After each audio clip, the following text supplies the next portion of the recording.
C'est fascinant en fait dans la bourse. Il y a beaucoup de chiffres, il y a beaucoup d'argent, on comprend pas tout, on comprend même rien. Il y a beaucoup de fantasmes.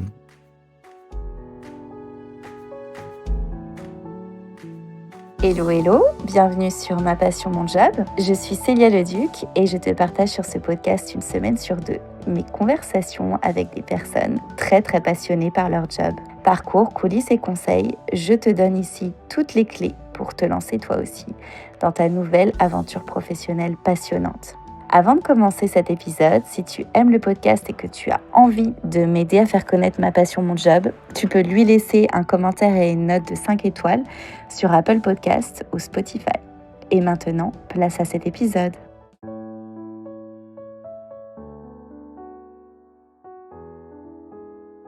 S'il y a bien une chose que j'ai pu observer depuis les débuts de Ma Passion Mon Job, c'est qu'on se fait un certain nombre d'idées, bien souvent des idées reçues sur des métiers sans vraiment les connaître. Après, vous avez des jobs qui souffrent de plus de préjugés que d'autres. C'est le cas du métier de trader. Si je vous dis trader, est-ce que, en toute honnêteté, vous ne pensez pas à un homme qui est installé devant un ordinateur, devant un écran avec des tableaux de chiffres qui n'en finissent pas et qui va bosser H24 dans le but unique de s'enrichir?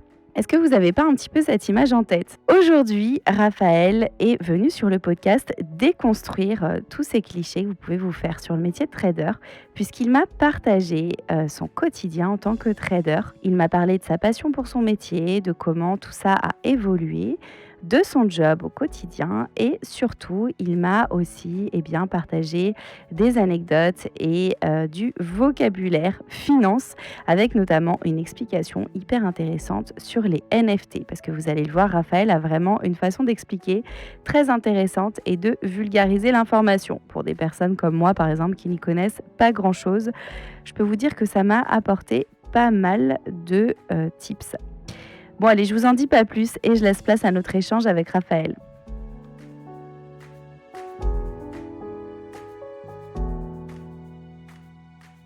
Hello Raphaël, Salut Célia, bienvenue sur Ma Passion Mon Job. merci de m'inviter, bonjour à toute la communauté. Avec plaisir. Pour commencer, est-ce que tu pourrais te présenter et nous dire ce que tu aimes faire dans la vie en dehors de ton travail? Alors je m'appelle Raphaël, j'ai 34 ans, voilà, je suis marié, je vis à Paris et ce que j'aime faire dans ma vie à part le travail, je fais beaucoup de sport. Hem, J'en fais depuis, petit, hein. J'ai un père qui est prof de sport, donc qui m'a initié au sport, très jeune et donc voilà, j'étais toujours dans des clubs, j'ai fait du foot, du basket et voilà, je suis très à fond encore aujourd'hui. En fait, je sais même pas si c'est une passion parce que c'est un truc que je fais tout le temps donc enfin, j'y pense pas, c'est une habitude en fait, mais c'est vrai que quand ça fait un moment que j'ai pas trop fait de sport, je le ressens et ouais, je sens que peut-être un peu un manque donc mais oui, en tout cas, c'est vraiment l'activité que j'aime faire, ouais. Le métier que j'exerce, c'est pas un métier où, on bouge beaucoup. On est derrière, enfin, on est sur son bureau derrière quelques écrans et donc le sport, c'est clair que ça permet voilà, d'extérioriser un petit peu, le stress parce que c'est un peu stressant comme métier. Hem et oui, puis ça permet, c'est parce que moi je fais surtout du sport collectif donc ça permet surtout de se retrouver entre copains, c'est du foot principalement parce que, c'est un peu le sport national et que, quand on a envie d'en faire avec des amis, c'est surtout le sport qu'on pratique ici, ouais. Pour parler de ton métier, est-ce que tu pourrais nous en dire plus sur le fonctionnement du trading avant qu'on rentre un petit peu dans les détails de ton job? Alors pour faire très simple, le trading, c'est parier sur la variation d'un instrument quelconque comme, je sais pas, une action comme, Total, Tesla ou une matière première comme, le pétrole, le cacao, le jus d'orange, et des instruments, il y en a des millions dans le monde, et donc le but, c'est surtout de spéculer, c'est-à-dire d'essayer de jouer sur une différence, en gros d'acheter le plus bas, de revendre au plus haut et voilà en gros le trading ce que c'est c'est de gagner, faire une plus-value sur n'importe quel type d'instrument qu'on peut trader. C'est un pari, c'est comme quand on achète un appartement, on l'achète parce qu'on a envie d'y vivre et s'installer, mais on l'achète aussi avec en tête de le revendre un jour plus cher. Eh bien, le trading, on le fait pas vraiment avec des appartements, mais on le fait avec un peu n'importe quoi. Ok, est-ce que tu peux nous parler maintenant de ce que tu fais dans ton job au quotidien? Quelles sont tes missions? Oui, alors moi, je travaille pour le métier, c'est pas vraiment trader, c'est plutôt broker. Et broker, si vous aimez le cinéma et que vous avez vu le Loup de Wall Street, c'est le métier que lui, il exerce. L'idée étant de mettre en relation des investisseurs et les marchés financiers. Quand vous voulez, je sais pas, investir sur l'action Apple, eh bien, il faut que vous ayez quelqu'un qui vous donne accès au marché financier pour que vous achetiez cette action. Ça, c'est le métier de courtier ou de broker. Donc, bah, broker, oui, courtier, c'est un peu la traduction de broker. Donc ça, c'est le métier que j'exerce, métier de broker. Et trader, ça existe et il y a beaucoup de similitudes, mais c'est celui qui va, lui, faire l'investissement et faire la spéculation. Moi, je suis là surtout pour donner au trader le meilleur prix possible sur l'instrument sur lequel il veut investir. L'idée, en tout cas principale, c'est de connecter deux personnes, un acheteur et un vendeur. D'accord. Et donc pour ça, tu travailles dans une entreprise. Je travaille pour un courtier qui s'appelle FX Flat et, euh, et qui existe depuis plus de 20 ans et qui propose à des investisseurs particuliers, professionnels, de passer des ordres en bourse sur une multitude de produits. Et qu'est-ce qui te plaît le plus dans ton travail alors? Moi, je suis arrivé là un petit peu par hasard. Euh, Au début, je voulais faire de l'associatif et je me suis retrouvé un peu plongé dans la passion du trading. Et j'ai voulu intégrer très rapidement une banque, un courtier, voilà. Je me suis retrouvé là-dedans. Et ce qui me plaît en fait, il y a un côté fascinant en fait dans la bourse. Il y a beaucoup de chiffres, il y a beaucoup d'argent, on comprend pas tout, on comprend même rien. Il y a beaucoup de fantasmes, d'ailleurs qu'on va essayer on va sûrement en parler aujourd'hui. C'est vrai on a l'impression que c'est un milieu un peu fou. Enfin, on le voit à la télé, il y a des films qui ont été faits, c'est toujours très, ouais, c'est toujours un peu impressionnant, exactement, ouais. Et toujours avec plein d'histoires, enfin, voilà. Toujours avec plein d'histoires, enfin, voilà. Moi, ça m'amusait et étant un peu joueur de nature, je trouvais que ce milieu, il était un peu parfait pour moi parce que je me dis que j'allais vraiment, vraiment bien m'amuser là-dedans. Et donc, ce qui me plaît, c'est ce côté, quand on est toute la journée à regarder les écrans des marchés financiers, de suivre l'actualité, bah, l'actualité, elle change tout le temps. Tous les jours, c'est différent. Il y a un jour, il y a Elon Musk qui va faire un tweet en disant j'achète Twitter. Eh bien, l'action Twitter, elle va varier. Et ça, la veille, bah, on n'en parlait pas, ça bougeait pas. 2 jours après, c'était pour le coup en termes d'historique, c'était plutôt des semaines avant. Il y a la guerre en Ukraine euh, qui, euh, qui explose. Donc, bah là, il y a un vrai, comment dire, une vraie conséquence sur les marchés financiers. Et en fait, tous les jours, il y a toujours des nouvelles. Avant, il y avait Trump, président des États-Unis. Et tous les jours, c'était inattendu parce qu'on ne savait pas ce qu'il allait dire, ce qu'il allait faire. Et donc ça a un vrai impact sur les marchés financiers et donc sur mon quotidien. Et ça, c'est quelque chose qui est, je trouve, hyper excitant. C'est qu'on arrive le matin et on ne sait pas comment va se passer la journée. C'est toujours un peu des raisons différentes. Donc, faut rester à l'affût. En plus, il y a une évolution des marchés financiers dans sa variation.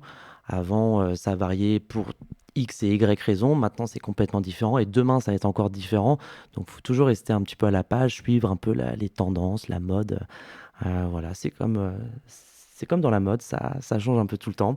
Et voilà, ici, c'est la même chose. Et c'est vrai que tout peut changer et finalement, il faut être en capacité de prévoir tout ça sans faire d'erreur.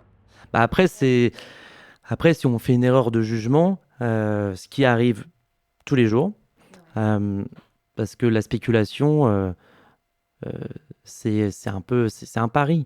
Ça va pas marcher tout le temps. Même si vous avez raison, bah, vous avez peut-être eu raison trop tôt ou trop tard, enfin surtout trop tôt. Donc j'aime pas trop dire le terme «jouer», mais c'est pour moi ça reste quand même un jeu, mais le monde dans sa globalité, c'est un peu un jeu mais mais oui, l'idée c'est d'essayer d'être régulier et ensuite d'avoir une gestion, heu, en plus de l'analyse, d'avoir une gestion de son risque, une gestion de ses gains. Il y a énormément de psychologie dedans, heu, pour soi-même, psychologie aussi sur les marchés. Donc en fait, il y a des tas de paramètres à prendre en compte. C'est, c'est assez complexe, mais ce qui est passionnant, c'est que tous les jours, on apprend quelque chose. On en apprend sur les marchés, mais on en apprend surtout sur soi-même. Et tous les jours, il y a comme, voilà, on en apprend tous les jours. En fait, la règle, elle est hyper simple, hein. C'est que le marché, soit il monte, soit il baisse. Donc, et nous, soit on achète, soit on vend. Donc en fait, on a l'impression que c'est un peu d'une chance sur deux. Euh, donc comme ça a l'air très simple, hein. Mais en réalité, on met une vie à vraiment bien maîtriser. Et c'est en ça que c'est très intéressant, c'est que on fait a priori pas le tour en 2 ans, 3 ans, c'est qu'on en apprend tous les jours. Du coup, tu as des logiciels, des applications sur lesquelles tu vas faire de la veille et surveiller tout ça? Ah, oui, oui, obligatoirement. On peut pas juste regarder les journaux. Et il y a aujourd'hui maintenant avec les technologies des tas de logiciels qui permettent de suivre les cours en temps réel. C'est des plateformes de trading sur lesquelles d'ailleurs on passe des ordres maintenant. Et, euh, et en plus de ça, il y a des algorithmes qui nous permettent de faire un peu l'analyse pour nous. Des trucs qui sont codés soit par nous-mêmes, soit codés par d'autres personnes, et donc qui nous permettent un peu voilà, de mâcher un petit peu le boulot et qu'il n'y a plus à faire des calculs comme ça sur Excel ou faire des calculs nous-mêmes. Tout est fait automatiquement.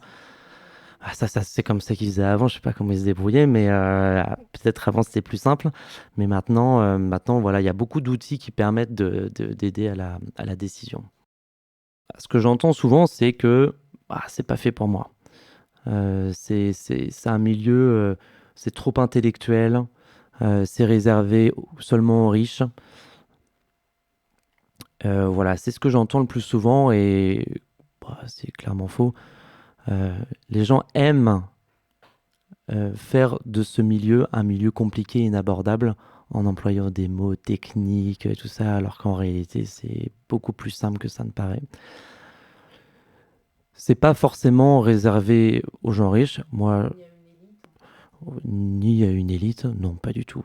N'importe qui peut s'en sortir. Il n'y a pas besoin forcément de faire de grandes études, bien que ce soit recommandé, surtout quand on veut faire ça en France, parce qu'on reste dans ce système d'élite d'un point de vue du diplôme. Mais il y a des métiers qui nécessitent effectivement des vraies études parce que c'est techniquement assez compliqué, mais dans le milieu du trading, il y a plein d'autres métiers, il n'y a pas besoin, c'est surtout des métiers humains, de développement personnel, il n'y a pas forcément besoin d'être un champion des maths, un champion des stats. Dans cette industrie, enfin dans ce milieu, il y a une petite partie qui est réservée à ceux qui vont regarder des chiffres toute la journée, enfin surtout coder toute la journée. Et donc pour ça, il faut évidemment une formation.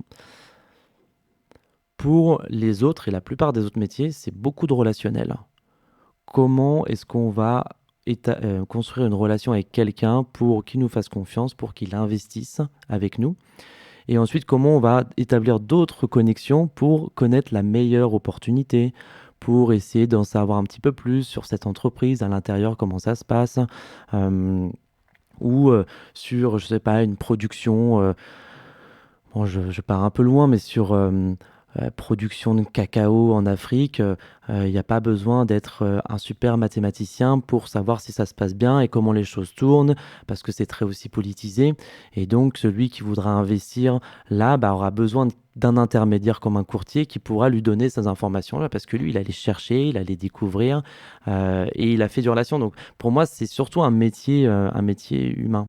Oui, il faut aimer, mais quand on dit les chiffres, c'est pas aimer les chiffres comme je sais pas, un comptable ou un expert comptable. Effectivement, lui, il va avoir besoin d'aimer les chiffres parce qu'il va passer sa journée sur des tableaux Excel et qu'il a besoin d'aimer les chiffres. Là, c'est plus, on va dire, c'est un peu plus fun. Il y a certes des chiffres, mais c'est surtout des cours de bourse qui sont suivis, mais il n'y a pas besoin de les connaître par cœur parce que il y a des plateformes maintenant qui les donnent. C'est plus d'essayer de ressentir un petit peu le marché.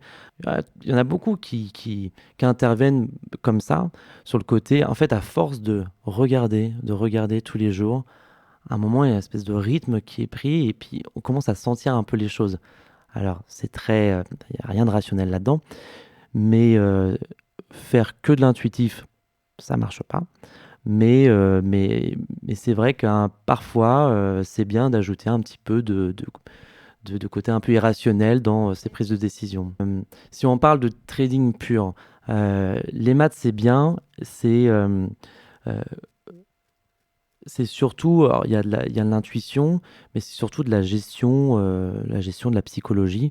Parce que si on veut vraiment parler de manière concrète, vous êtes un investisseur particulier, disons, vous avez 10 000 euros sur un compte, vous investissez, là vous venez de prendre un risque, votre argent est sur le marché, vous savez pas trop si ça va gagner, ça va perdre.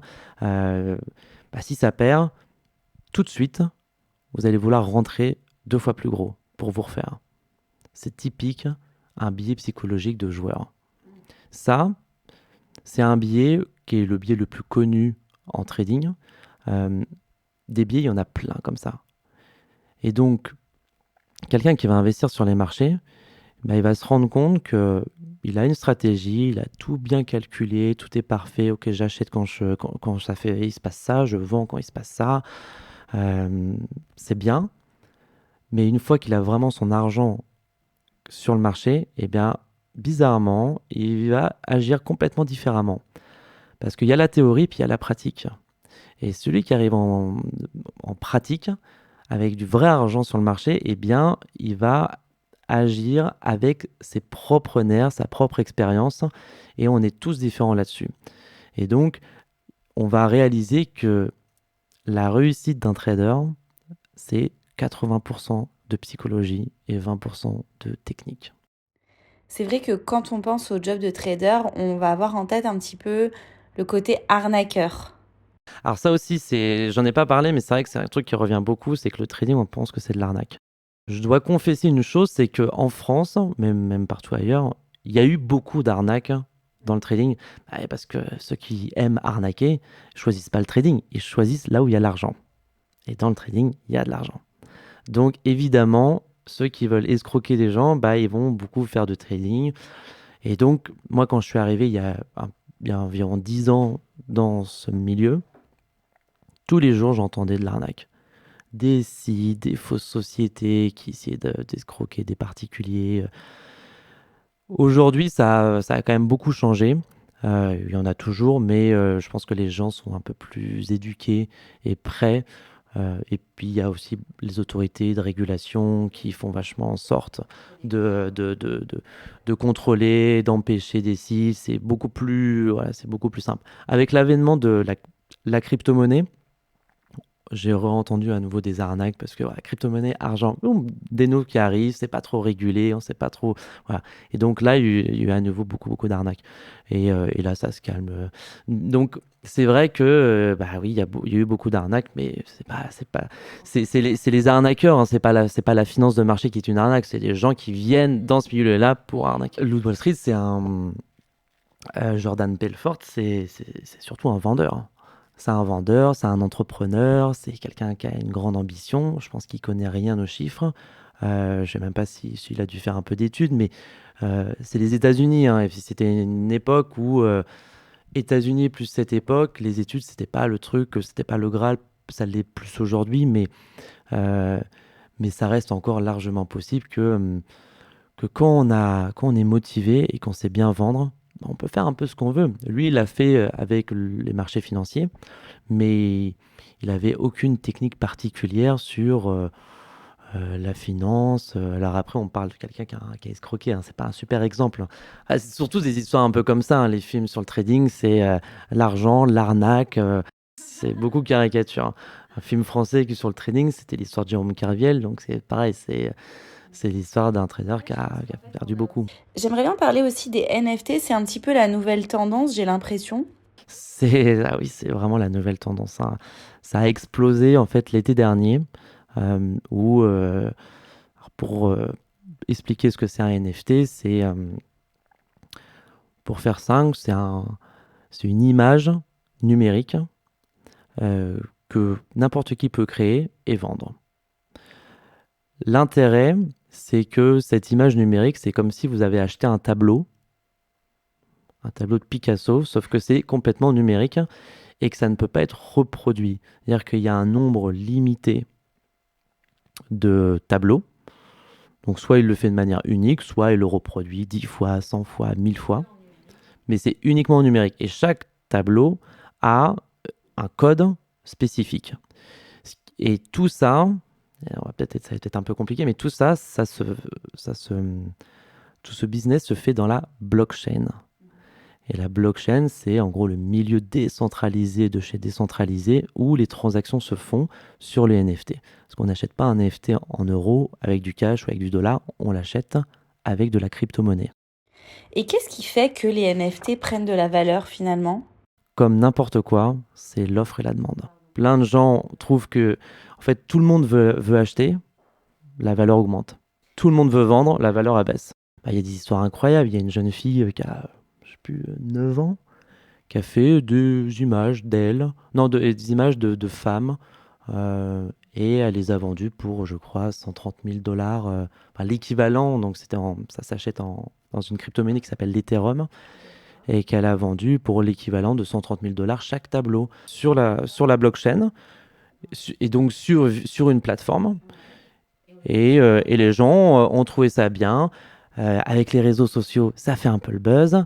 Qui dit buzz, et bah, tout le monde regarde, tout le monde s'y intéresse, et donc tout le monde veut l'acheter, et là, le NFT, il explose en valeur. Bah, en fait, elle a vendu son tableau numérique, elle a reçu 10 Ethereum. Bah, après, soit converti les Ethereum en dollars, puis en euros, puis en je sais pas quoi, mais après, c'est que de la conversion. Il doit y avoir plusieurs centaines de crypto-monnaies dans le monde, le Bitcoin étant le plus connu et celui qui a le plus de valeur. L'Ethereum, c'est le numéro 2.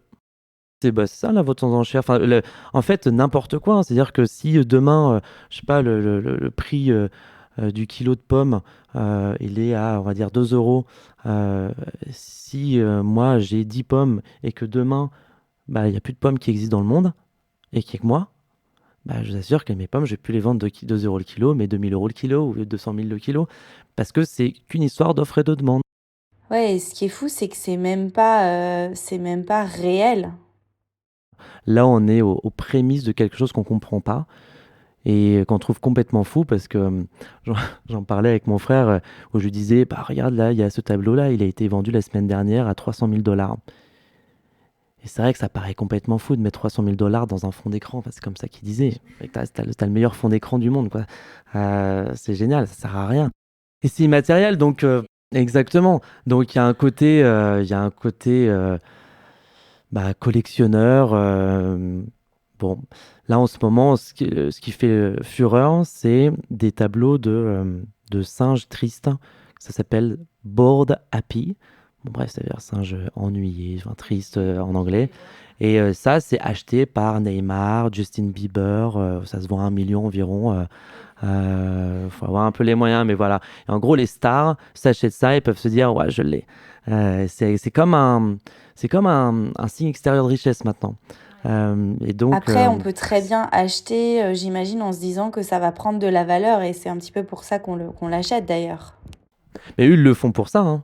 Ils pensent qu'ils vont pouvoir le revendre plus cher. Alors, c'est aussi une manière de. Parce que quand il y a une star qui achète ça, puis une deuxième, puis une troisième, et ben là, toutes les stars vont s'y mettre. Donc là, ça va prendre de la valeur. Donc, si on est le premier à l'avoir acheté, c'est bien. Si on est le dernier, bah, c'est celui qui a perdu. Bah, on peut acheter maintenant de l'immobilier en NFT. C'est-à-dire qu'il y a des. Ils ont créé un monde virtuel dans lequel on peut on peut acheter des maisons, des villas, des terrains. Euh, et ça s'achète en Ethereum aussi. C'est un NFT et il y en a plein qui ont acheté des villas très chères, hein. Ça se fait. En fait, ce qui est bien, c'est que c'est très sécurisé. Parce que l'avantage quand même de tout ça, c'est que un tableau Picasso, bah, qui me dit que c'est un vrai? C'est pas évident. On peut me le certifier avec des experts, mais 100% sûr, je crois que c'est impossible. Un NFT, c'est 100% tout le temps. Parce que c'est certifié, on ne peut pas répliquer, c'est impossible. Euh, la transaction, elle se fait sans intermédiaire. On passe pas par une banque ou un notaire. Tout se fait en direct et c'est sur une blockchain. Donc tout est considéré comme très sécurisé. Acheter une villa à, je sais pas, 500 000 dollars dans la blockchain, eh bien, vous n'allez pas avoir à payer les 8% au notaire. Vous n'allez pas avoir à payer l'agent immobilier. Tous ces intermédiaires n'existent pas. Et l'argent, en un clic, c'est chez le vendeur. Ça me fait un petit peu penser au monde des Sims, tu sais, un petit peu comme un monde parallèle. Eh bien, c'est toujours l'exemple qu'on prend. Les NFT, c'est exactement comme les Sims. C'est-à-dire qu'il y a un monde virtuel, il y a, mais ça se fait maintenant, ça devient de plus en plus connu parce qu'il y a des grandes marques maintenant qui interviennent dans le NFT. Le monde virtuel dont je parlais, dans lequel il y a des maisons qu'on peut acheter, vous avez Nike, Adidas qui vendent des fringues en NFT là-bas. Il y a Coca-Cola qui a comment dire, une affiche Coca-Cola dans le monde virtuel. Et cette affiche-là, il a, il a payé pour avoir cette affiche-là. Il a payé l'emplacement. Quand vous achetez une villa, vous pouvez la louer aussi. Vous pouvez la louer à des gens, je sais pas, une entreprise qui veut faire une réunion virtuelle et qui peut louer cette grande villa pour faire ça. Ça paraît complètement dingue ce que je dis, mais je pense que c'est vraiment le monde de demain. Comme quand on voyait Internet, on disait que c'est complètement fou. Bah là, je pense qu'on a exactement le même sentiment eu égard au NFT et la blockchain, on comprend rien. Et est-ce qu'il y a des plateformes que tu recommanderais pour ceux qui voudraient se lancer dans le trading? Alors, pour découvrir les NFT, sans parler de plateforme, parce que plateforme, ça voudrait dire on va mettre de l'argent. Avant de mettre de l'argent, essayez de comprendre un peu. Bah, Internet, c'est génial. YouTube, c'est génial. J'ai un site très bien pour comprendre la crypto-monnaie NFT, c'est Cryptost. Donc, crypto, c'est R-Y-P-T-O, et on ajoute à la fin A-S-T, donc Cryptos comme un toast. Ça, c'est un site internet qui est super bien, qui est vraiment un très bon site internet français pour de la crypto. Il y a une chaîne YouTube que j'aime beaucoup qui s'appelle Coin Station. Coin comme un bitcoin et station. Et c'est Léo qui est un YouTuber qui parle de NFT. C'est très intéressant, il explique très bien. Et pour découvrir, c'est très bien. Ça coûte rien, c'est intéressant. Et même si on n'y investit pas d'argent, bah, au moins on s'y intéresse parce que quand demain tout le monde va parler de ça, et bah, si vous voulez pas être à l'écart, autant commencer maintenant. C'est clair que c'est important, je trouve, d'essayer de comprendre le monde de demain, qu'on adhère ou pas d'ailleurs. Oui, parce que qu'on aime ou qu'on n'aime pas, moi je comprends très bien. Moi je trouve ça complètement fou. Mais à la fois, bah, c'est fascinant parce que a priori, Ouais, il y c'est a le des monde de demain. transactions qui se font déjà pour des montants exorbitants sur ce marché parallèle. C'est vrai que c'est assez incroyable, hein, finalement, de se rendre compte que c'est pas réel. Ah, c'est comme les réseaux sociaux, on comprend pas parce que c'est pas palpable, mais pourtant maintenant aujourd'hui, on y est tous, hein. Et pour les gens qui voudraient investir dans le trading, est-ce que tu aurais des conseils justement à leur donner? Déjà, quand on veut investir, c'est à peu près la même chose que pour la crypto-monnaie. Il faut se renseigner sur Internet. Je conseille aussi de lire des livres. Il y a des livres qui sont très bien faits pour comprendre le trading. J'en ai quelques-uns à vous conseiller, mais plus quand vous voulez vous lancer dans l'analyse des graphiques, où là vous avez un auteur qui est considéré comme la Bible du trading. Il s'appelle John Murphy, et lui c'est l'auteur qui, ouais, qu'il faut suivre, qui a fait vraiment des bouquins très simples à comprendre, mais à la fois que ça va assez loin. Donc quand on est un passionné, on a toujours sur sa table de chevet un de ses ouvrages. Ok, je note. Deuxième chose, maintenant les courtiers, comme celui pour lequel je travaille, proposent de faire de l'investissement en réel avec de l'argent virtuel. Donc c'est comme si on était dans des conditions réelles, c'est les mêmes prix, tout est en temps réel, avec une plateforme, sauf que l'argent que vous mettez, on vous met à disposition 50 000 euros, et l'argent que vous investissez, bah, c'est du virtuel, c'est pas votre argent. Si vous gagnez, bah, on ne pourra pas vous donner la plus-value, parce que tout ça c'est virtuel. Mais au moins, vous comprenez que quand vous achetez une action, quand vous achetez de l'euro-dollar, quand vous achetez le CAC 40 ou n'importe quel instrument, eh bien, vous voyez quelles conséquences ça a sur un portefeuille. Est-ce que je gagne 1 euro? Est-ce que je gagne 10 000 euros? Est-ce que je gagne 1 million? Quand je mets ce montant-là, ça fait combien? Enfin, voilà. Donc, Hyper intéressant. c'est très intéressant. Et puis l'avantage aussi, c'est que moi, je suis arrivé dans... Moi, je viens pas du tout de ce milieu. Mhm. Comme je disais tout à l'heure, j'ai un frère qui est prof de sport, ma mère elle est psychologue, donc rien à voir avec ce En fait, tu milieu. t'es passionné comme ça. Je suis arrivé tout seul là-dedans. Et ce qui manquait, je trouve, il y a 10 ans, c'est qu'il n'y avait pas assez de ressources pour des gens comme moi où on a envie d'apprendre. Et donc je me suis toujours dit que, en plus, moi, avant de faire ça, je voulais travailler dans l'associatif, j'ai toujours aussi rêvé pendant des années d'être prof. Parce que mon père était prof, je trouvais ça sympa et j'aime bien l'enseignement. La pédagogie, ouais. Voilà. Et donc, dès que je suis arrivé chez le courtier il y a 10 ans, j'ai toujours tout de suite voulu former des gens en training parce que je sais, vu que moi ça a été mon cas, je sais qu'il y a plein de gens que ça les intéresse, ils trouvent ça trop compliqué. Parce que il n'y a pas assez de ressources, parce que les ressources, c'est des gens qui veulent expliquer, ils veulent surtout se Puis je pense mousser. qu'on se fait une idée tellement compliquée du sujet. C'est comme les gens qui sont pas matheux, bah, les maths, que du coup, on va pas chercher parce qu'on se dit, alors qu'en fait, sur Internet, il y a tellement de contenu, comme tu dis aujourd'hui, pour justement Exactement. vulgariser tout ça. Et même là, comme toi, tu l'expliques, c'est quand même, je sais que ça doit être plus complexe en vrai, mais ça, voilà, tu l'expliques d'une manière simple. Bah, c'est l'idée. Et donc, former des investisseurs, je le fais maintenant depuis 10 ans. Euh, j'ai travaillé du coup pendant 10 ans pour un courtier. Là, je lance euh, un autre courtier, enfin, je lance la filiale d'un autre courtier. Et on est en train de mettre en place tout ça. Et on a déjà commencé. C'est des formations gratuites toutes les semaines, en ligne. On invite des gens dans nos bureaux pour les former toute une journée entièrement gratuitement Génial. euh, à Et ça après, parce que potentiellement, du coup, pouvoir qu'ils puissent investir chez vous, enfin c'est avec c'est vous. l'idée derrière, Ouais, évidemment. ouais. Euh, Ah, mais c'est quelqu'un intéressant qui comme connaît approche. rien, il va jamais investir. Donc autant le former, il y a tout un intérêt pour lui. Parce qu'aujourd'hui, des formations, on en trouve plein. Il y a des très chères. C'est pas toujours incroyable. Euh, c'est même rarement bien. Moi, j'ai travaillé pendant 10 ans pour une société américaine qui, comme son nom l'indique, aime les chiffres, la rentabilité et le côté humain. Bon, on s'en manque un peu. Donc, j'ai été formé pendant 10 ans à essayer toujours de ramener plus de chiffres, plus de chiffres, plus de chiffres. Et, euh, et ça, c'est une pression à laquelle on s'habitue un peu, mais pas trop. Et en fait, quand ça va pas, on sent que ça va pas le faire et qu'on sait que du jour au lendemain, ça peut être fini. Même si on a été excellent pendant un moment, si on est mauvais juste après, c'est comme si c'était rien passé, on est mauvais toujours. Donc, Ça, c'est difficile, ça, ouais. c'est un peu. En fait, quand j'ai démarré, avec toute l'énergie qu'on a, bon, ça va, c'est pas gênant. Puis on a tout approuvé. Quand ça fait 6 ans, 7 ans qu'on est dedans, qu'on a fait vraiment nos preuves et qu'on nous considère toujours comme si on était arrivé il y a un mois, ça, c'est assez pesant. Hmm. Euh, C'est pour ça que voilà, tu as changé d'entreprise et puis tu as pu. c'est pour ça, en fait, oui, au bout de 10 ans, j'avais fait un peu le tour. Ça a commencé à se passer moins bien et puis la société allait vraiment mal.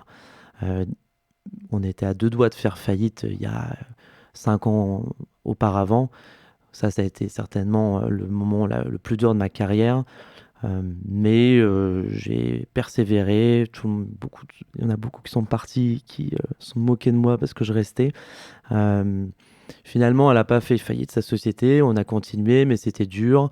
Et moi, j'aimais bien le côté fidèle. C'est pas parce que ça se passe mal qu'on doit tous partir.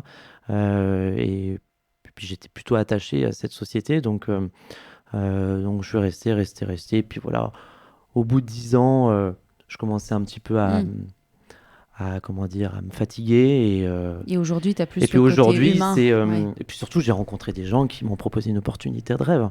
Donc, de lancer, c'est de repartir en fait à zéro avec une nouvelle marque solide, mais de repartir à zéro et de développer de A à Z une nouvelle marque en France qui est inconnue.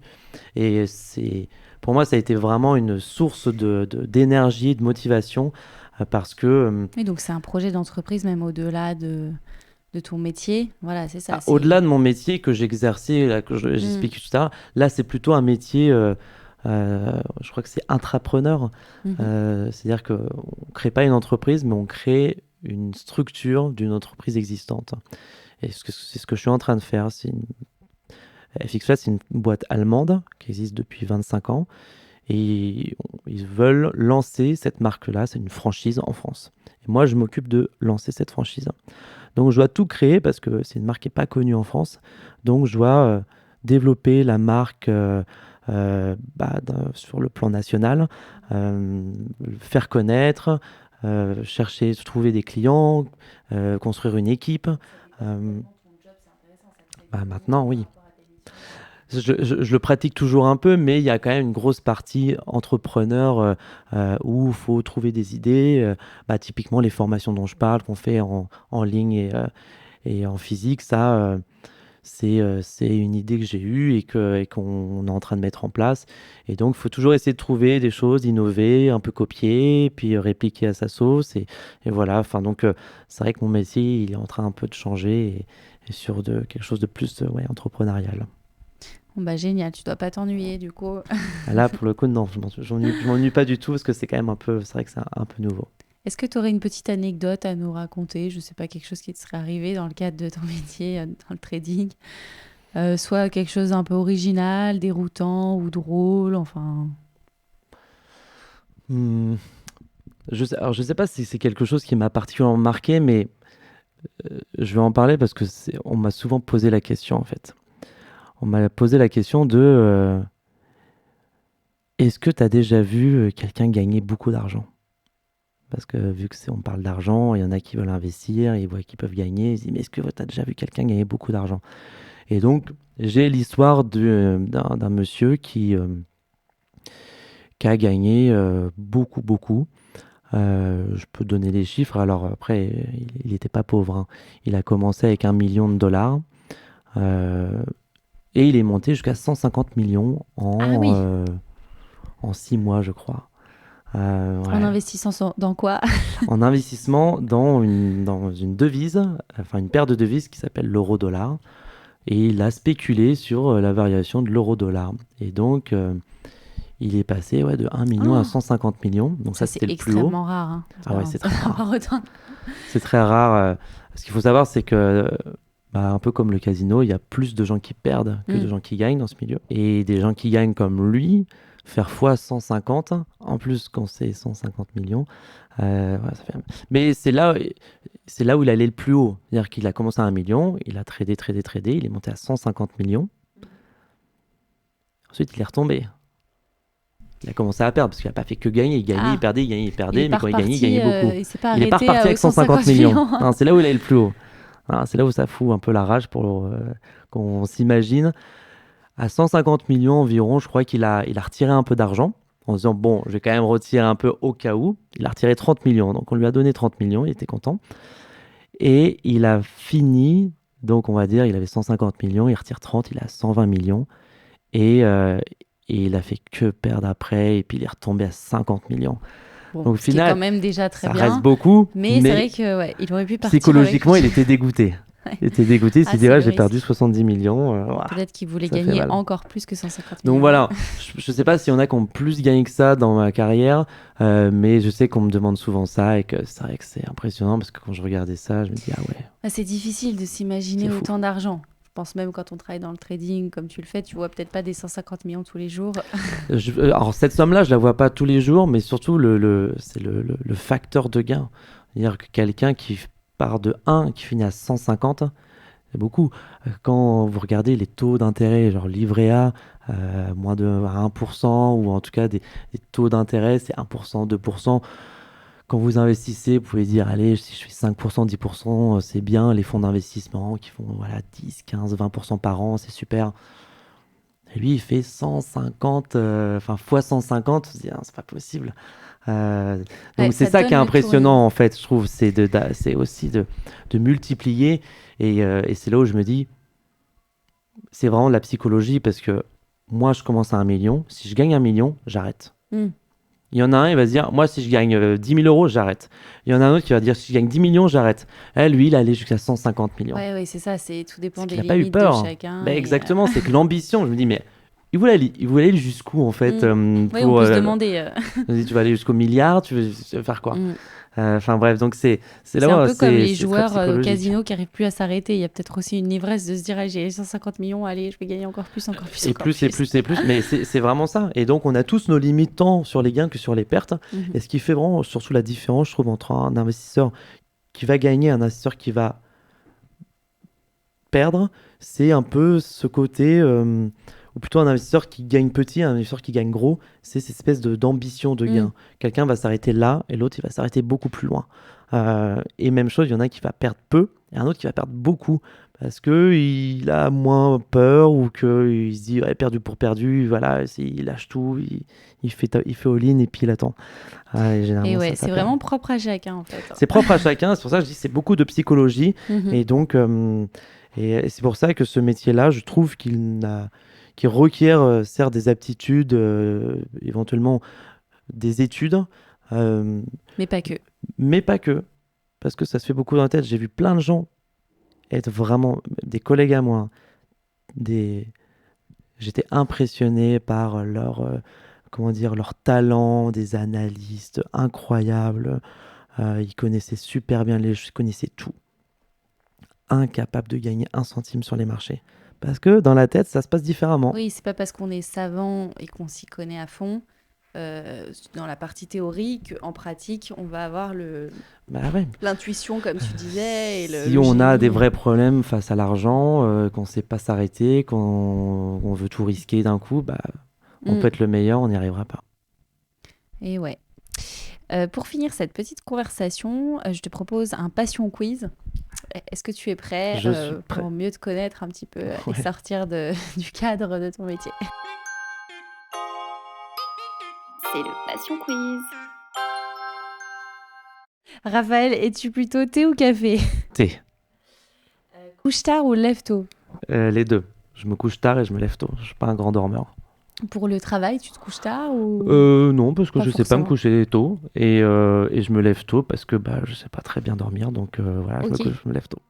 Une personne qui t'inspire en général. Alors vu que j'aime bien le sport et que j'ai une connexion pas du tout directe, mais bon, bref, voilà.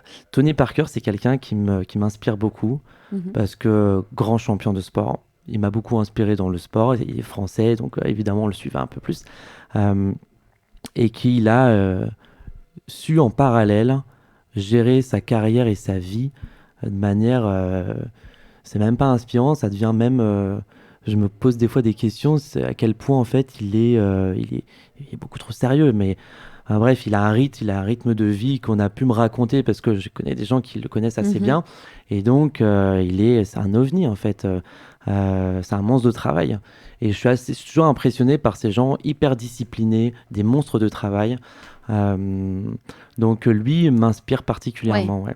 Mm. la façon dont il drive sa vie finalement. Ouais, c'est-à-dire qu'on arrive dans un sport de haut niveau où on gagne des millions, la plupart, ils claquent, ils flambent.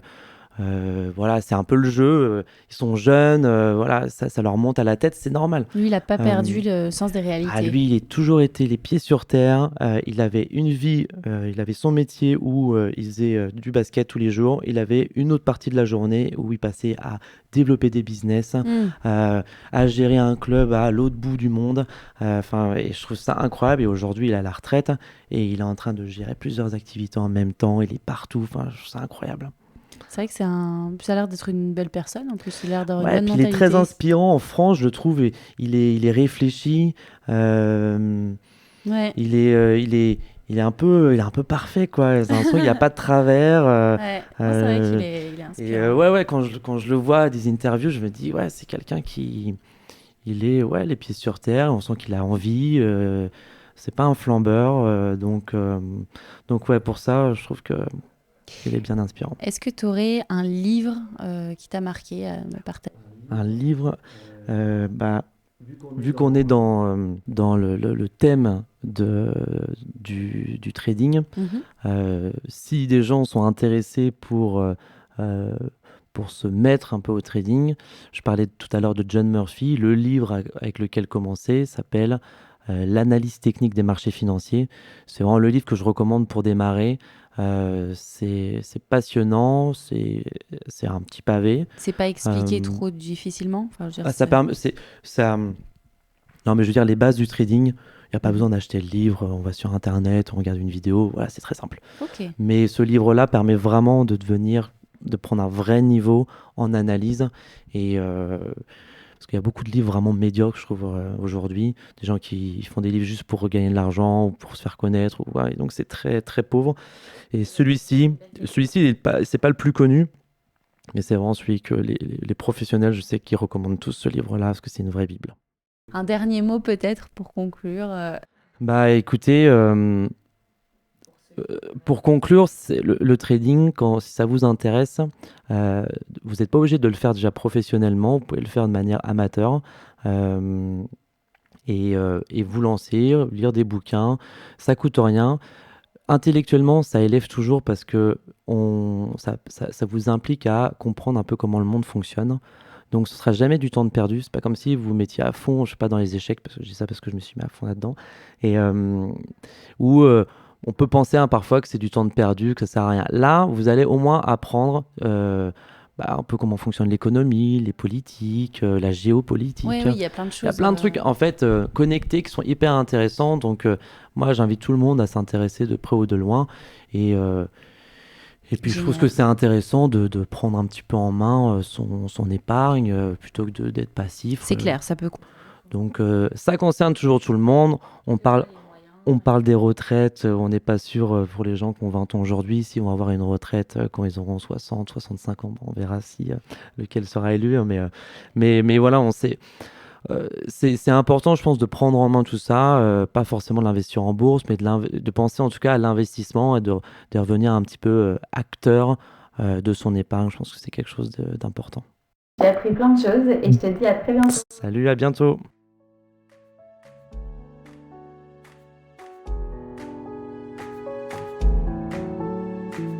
Un grand merci pour votre écoute. J'espère que cette exploration vous a plu. Si vous avez écouté cette conversation jusqu'ici, eh bien je pense que oui. Alors le meilleur moyen de me le dire et de m'aider à faire connaître le podcast, eh bien c'est de me laisser un petit mot doux en commentaire avec une note de 5 étoiles sur Apple Podcast ou sur iTunes. Ça vous prend 1 minute et vraiment ça m'aide énormément. De mon côté, sachez que j'ai pris beaucoup de plaisir à vous faire découvrir cet univers et ce job passionnant. Si vous avez quelque chose à me suggérer, un commentaire ou quoi que ce soit d'autre, eh bien vous me contactez par mail à mapassionmonjob@gmail.com. Et pour ne rien louper de mes aventures d'exploratrice et retrouver toutes les coulisses du podcast, eh bien ça se passe sur le compte Instagram et Facebook de Ma Passion Mon Job. Je vous dis à très bientôt pour une nouvelle exploration.